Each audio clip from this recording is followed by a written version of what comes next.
नमस्कार, हर हर महादेव। आप सब अच्छे होंगे। तो मित्रों, आज हम लेकर आ गए हैं क्या, प्रकाश संश्लेषण। तो एकदम विस्तार से जानेंगे किसके बारे में, प्रकाश संश्लेषण के बारे में अच्छे से जानेंगे। अच्छा, आप लोग से हम एक क्वेश्चन पूछते हैं, अगर आप लोग को भूख लगती है तो क्या करते हैं?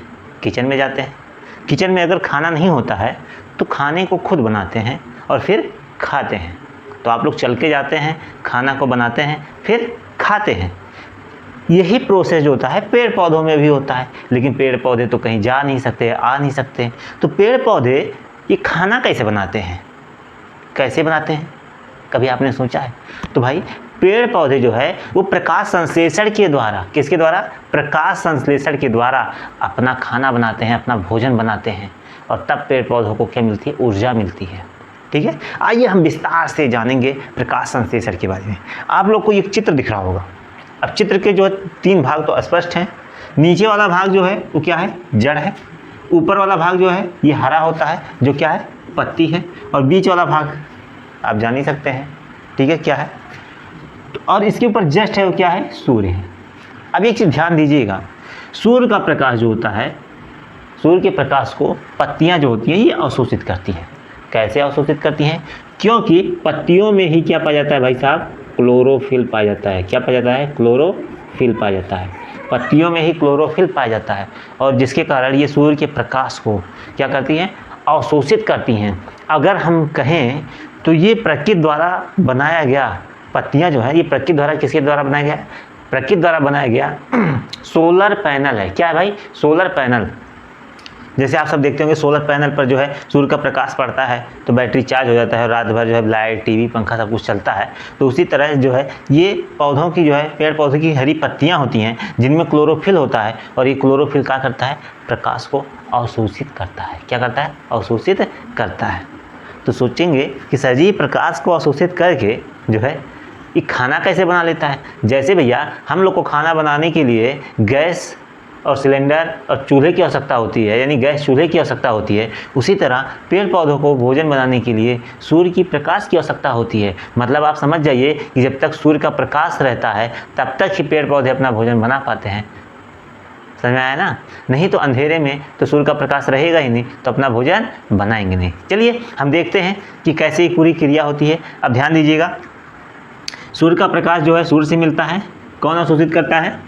क्लोरोफिल अवशोषित करता है। वायु से क्या ग्रहण करते हैं पेड़ पौधे? CO2 यानी कार्बन डाइऑक्साइड को ही ग्रहण करते हैं। कहाँ से? वायु से। वायु में बहुत सारी गैसें पाई जाती हैं, जिसमें क्या पाया जाता है? कार्बन डाइऑक्साइड भी पाया जाता है। कार्बन डाइऑक्साइड को क्या करती हैं? पत्तियाँ जो हैं वो ग्रहण कर लेती हैं। ठीक है, और जल को जड़ द्वारा, किसके द्वारा? जल को जड़ द्वारा जो है पत्तियों तक पहुंचाया जाता है। अर्थात आप एक चीज़ दिमाग में बैठा लीजिए कि भोजन बनाने के लिए पेड़ पौधों को किस किस चीज़ की आवश्यकता होती है। जब तक आपको ये चीज़ पता नहीं रहेगा तब तक आप प्रकाश संश्लेषण के बारे में नहीं लिख पाएंगे। ठीक है, तो सबसे पहले आप जानिए जो है पौधों को भोजन बनाने के लिए किसकी आवश्यकता होती है? प्रकाश की आवश्यकता होती है। किसकी आवश्यकता होती है? प्रकाश की आवश्यकता होती है।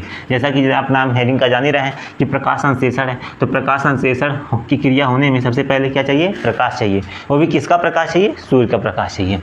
दूसरा नंबर CO2। CO2 का मतलब होता है कार्बन डाइऑक्साइड, कार्बन डाइऑक्साइड। तीसरा नंबर क्लोरोफिल। क्या चाहिए? क्लोरोफिल। अगर क्लोरोफिल नहीं रहेगा तो पत्तियाँ प्रकाश को अवशोषित नहीं कर पाएंगी। ठीक है, और चौथा नंबर क्या? जल। ठीक है, जल का एक सूत्र होता है H2। तो ये 4 चीज़ हैं जो पत्तियों को बहुत ज़रूरत होती हैं अपना भोजन बनाने में। अगर ये 4 चीज़ें ना मिले ना पेड़ पौधों को, तो पेड़ पौधे क्या हो जाएंगे? सूख जाएंगे, अपना भोजन नहीं बना पाएंगे, भूखे भूखे मर जाएंगे। ठीक है, इतनी बात समझ में आ गई? कोई दिक्कत? एकदम बिंदास समझो यार, बायोलॉजी है, बायोलॉजी पढ़ा रहे हैं। आप हमारे जिस भी प्लेटफॉर्म पर देख रहे हैं वीडियो को, आप फटाफट शेयर कर दीजिए अपने मित्रों के पास, और क्या करिए भैया, फॉलो और सब्सक्राइब वाला बटन दबा दीजिए। ठीक है, ताकि हमारा मन जो है वो एकदम गदगद हो जाए। चलिए अब देखते हैं कि प्रकाश संश्लेषण की क्रिया कैसे होती है। सबसे पहले हम आपको बता दें, सबसे पहले क्या आता है? CO2 आता है। क्या आता है? CO2 आता है। और प्लस क्या आता है? जल आता है। जल का सूत्र क्या होता है? H2O। और एक तीर का निशान बनाएंगे। किसका निशान बनाएंगे? तीर का निशान बनाएंगे, और ऊपर लिखेंगे सूर्य का प्रकाश। क्या लिखेंगे? सूर्य का प्रकाश। और नीचे साफ साफ लिख देंगे क्लोरोफिल। क्या लिख देंगे? क्लोरोफिल। ठीक है, क्या लिख देंगे, क्लोरोफिल। चलिए थोड़ा सा मिटा देते हैं क्योंकि समीकरण को पूरा लिखना है अच्छे से, ठीक है। तो जिसके लिए हम क्या करेंगे, जड़ वाला भाग थोड़ा सा मिटा देंगे, ठीक है। आप लोग अच्छे से नोट्स बनाइए, कोई दिक्कत नहीं, एकदम बेहिचक। चलिए देखते हैं क्या होता है। CO2 को वायुमंडल से प्राप्त करता है कौन, पेड़। जल को पृथ्वी से प्राप्त करता है जड़ द्वारा। सूर्य के प्रकाश से किससे प्राप्त होता है, सूर्य से प्राप्त होता है। और क्लोरोफिल जो होता है ये पत्तियों के पास खुद होता है। तो सबसे पहले क्या करता है, ये जो सूर्य का प्रकाश होता है ये जल को दो भागों में तोड़ देता है। जो सूर्य का प्रकाश है ये क्या करता है, जल जो है यानी पानी जो है इसको दो भागों में तोड़ देता है। पहला क्या, H+ और दूसरा क्या, ऑक्सीजन।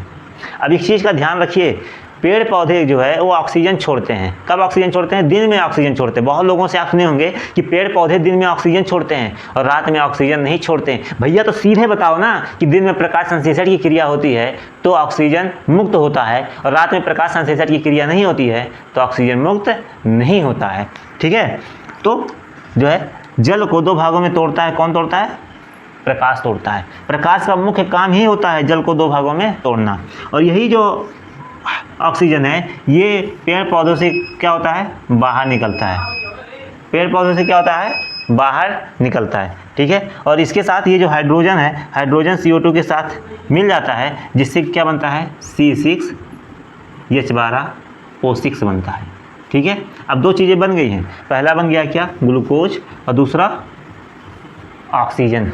ऑक्सीजन जो है वो पेड़ पौधों से कहाँ निकल जाता है, बाहर निकल जाता है वायुमंडल में। और साथ में क्या बनता है, जल बनता है। साथ में क्या बनता है, जल।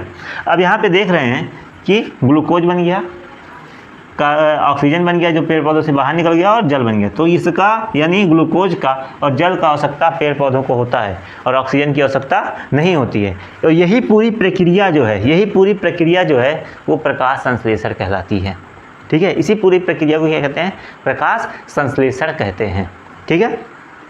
तो आप वैज्ञानिक भाषा में सोचेंगे कि सर जी हमको तो समझा दिए कि प्रकाश संश्लेषण क्या होता है, लेकिन प्रकाश संश्लेषण के बारे में हमको अच्छे से बताए नहीं। तो भाई परिभाषा आप नोट कर लीजिए, लिख लीजिए। क्या नोट करेंगे कि हरे पेड़ पौधे क्लोरोफिल की उपस्थिति में सूर्य के प्रकाश को अवशोषित करके कार्बन डाइऑक्साइड और जल के द्वारा अपना भोजन बनाती हैं। क्या बनाती हैं, अपना भोजन बनाती हैं। इसी क्रिया को ही प्रकाश संश्लेषण कहते हैं। आपको समझ में आ गया कि नहीं आया? अगर नहीं आया तब भी कमेंट कीजिए, और समझ में आ गया तब भी कमेंट कीजिए, और हमारे वीडियो को लाइक कीजिए और शेयर कीजिए दबा के अपने मित्रों के पास, और हमारे चैनल को सब्सक्राइब भी कीजिए। हर हर महादेव, जय हिंद, जय भारत। फिर मिलेंगे अगले वीडियो में।